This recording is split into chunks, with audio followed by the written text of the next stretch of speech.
Okay, guys, so we're getting more into the plants now. Extending the season. Season extenders help you get more from the growing season in two ways. By protecting tender crops from the ravages of a late spring frost and by helping the soil heat up quickly for warm season crops. Plant protectors, extending your growing season. It is surrounded. In some respects, the term extenders is a misnomer. More than adding a few weeks to the start or end of a season, extenders actually modify the climate. They protect from not just frost, but also wind, pests, rain, and snow.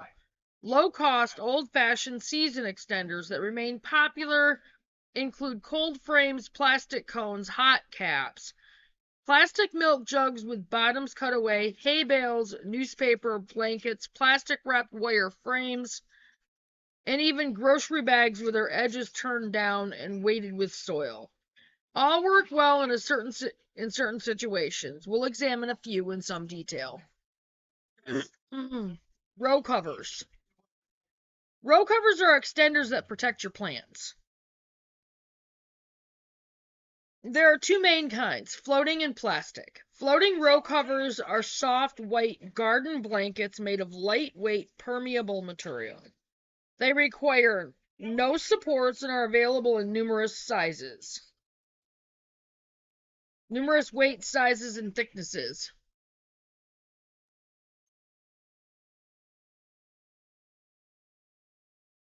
The lighter they are, the more light transmission they allow, but the lighter ones also offer less frost protection. The thicker they are, the more frost protection they provide. But the thicker covers also generate more heat, something to watch for when the sun intensifies. Use floating row covers immediately after transplanting tomatoes, eggplants, broccoli, melons, cucumbers, peppers, strawberries, and other heat-loving plants. And here's a picture of a floating fabric row cover. Young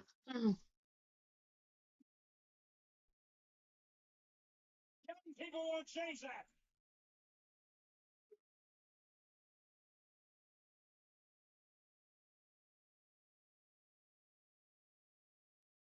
Remove them when blossoms are ready for pollination or temperatures exceed 85 degrees. In the fall, keep covers on longer to maintain soil heat on cool evenings. Plastic row covers are often perforated or slit to let rain or moisture through. They protect plants from pests, but they do not keep out all insects. The covers are laid in the form of a tunnel supported by wire hoops.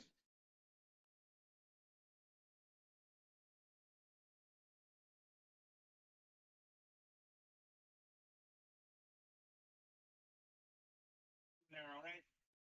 It's gonna be okay, you hear me? You're gonna make it. Most offer only a few degrees of frost protection, significantly less than the thicker fabric row covers. They also tend to generate more heat than floating row covers, making them well suited for heat-loving plants such as cucumbers and melons. Install plastic row covers as soon as the soil can be worked in the spring. They can increase vegetable germination and yields by as much as 3 weeks and 50%, especially in regions that experience a long cold spring. Mulches, cool and warm. Perfect match. Actually, I'll wait a minute before I do that. Cube. Okay. Plastic row covers supported by hoops generate more heat than floating row covers do. They're best used for heat-loving heat-loving crops like melons and eggplants. Figure out is how did you know my Right there. Detective Sid. Starting a hotbed. An old-fashioned hotbed is a wonderful invention that can keep fresh lettuce on the table just about all winter long. To build a hotbed, simply remove all the soil to a depth of 2 feet inside a cold frame. Line the earthen sides with 1 to 2 inch panels of styrofoam insulation. Add a wooden frame around the insulation to brace it if desired. Add an 18-inch layer of fresh horse manure and firm well. Spread 6 inches of sand on top of the manure. Use a soil thermometer to track the temperature of the sand.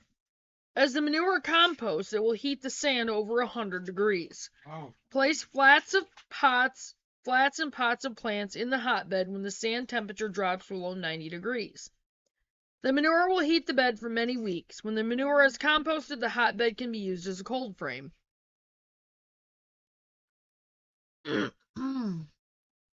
Mulches, cool and warm. Cool mulches control weeds by blocking visible light from reaching the soil. Many differ from warming mulches in that they reflect most of the sun's energy instead of absorbing it. Cool mulches include straw, pine needles, and black and white newspaper. As they inhibit weeds, they allow water to penetrate readily. The mulch then acts as a water conservator, allowing moisture to percolate down through the soil but inhibiting evaporation. Temperatures beneath a cooling mulch can be several degrees lower than the ambient air temperature. There are 3 types of warm mulches. Black polythene mulch is made of 1 1/4 milliliter black plastic sheeting, which that's the garden plastic I used in Michigan.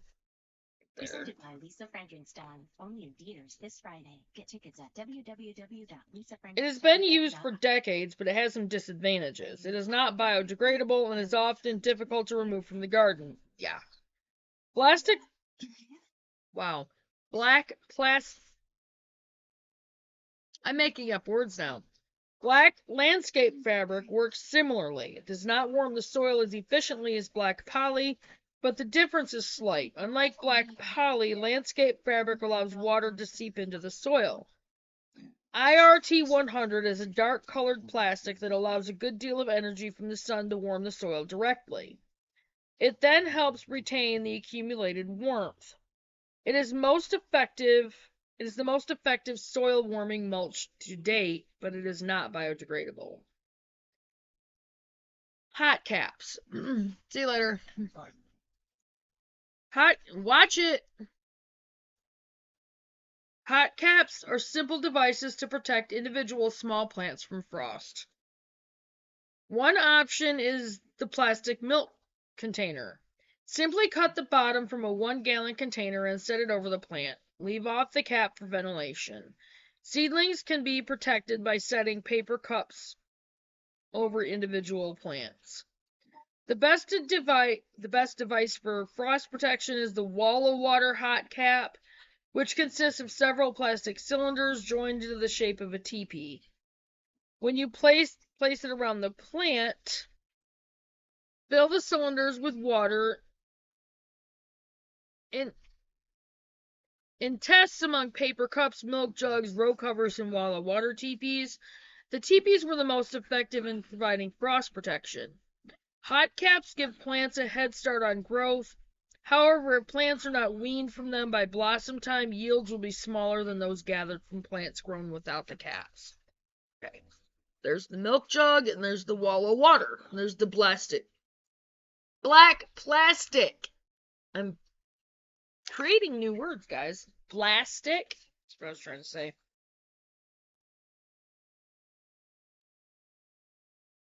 Alright. The cold frame is a boon to gardeners who wish to grow cool season crops such as lettuce into the winter. Okay. Cold frames. The cold frame is a small, easily built structure used to lengthen the growing season. Traditional cold frames are most often made of wood such as redwood, white cedar, or cypress. The headboard is about 18 inches high and the footboard is about 12 inches high. Sloping boards connect the two and serve as support structures for the window sash used as glazing. The entire structure is then set so the footboard faces south. The cold frame becomes a small greenhouse, letting solar energy pass through to warm the soil, then trapping the heat that radiates back. This contraption is a boon to northern gardeners who wish to grow cool season crops such as lettuce into the winter. Wow, I cannot talk today. For maximum heat retention, line the floor with black plastic. A thermometer in the frame helps you gauge when it's warm enough in spring to plant or hot enough to ventilate. You can also purchase pre-cut cold frames made with tubular polycarbonate sheets and aluminum joiners. This kind of glazing is almost as clear as glass. Alright, there's the cold frames. And I think it would be more fun to make them. Okay, and then they give the planting dates in retention to frost. Hardy, plant as soon as the ground can be prepared. Asparagus, beets, broccoli, cabbage, carrots, chard, kale, lettuce, onions, parsnips, peas, radishes, spinach, and turnips. Semi-hardy, plant 1 to 2 weeks before average date of last frost. Cauliflower and potatoes. Tender, plant on or just after average date of last frost. New Zealand spinach, snap beans, sweet corn, and tomatoes. Very tender, plant 2 weeks after average date of last frost. Cucumbers, eggplants, lima beans, muskmelons, peppers, pumpkin, squash, and watermelon. In our area is between... I made their move count. We've guaranteed 100% accurate taxes for millions of new homeowners. Intuit TurboTax.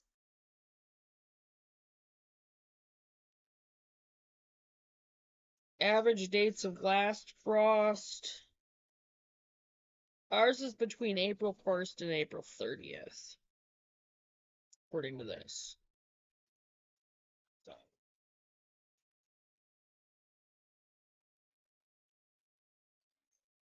Michigan was definitely like the weekend after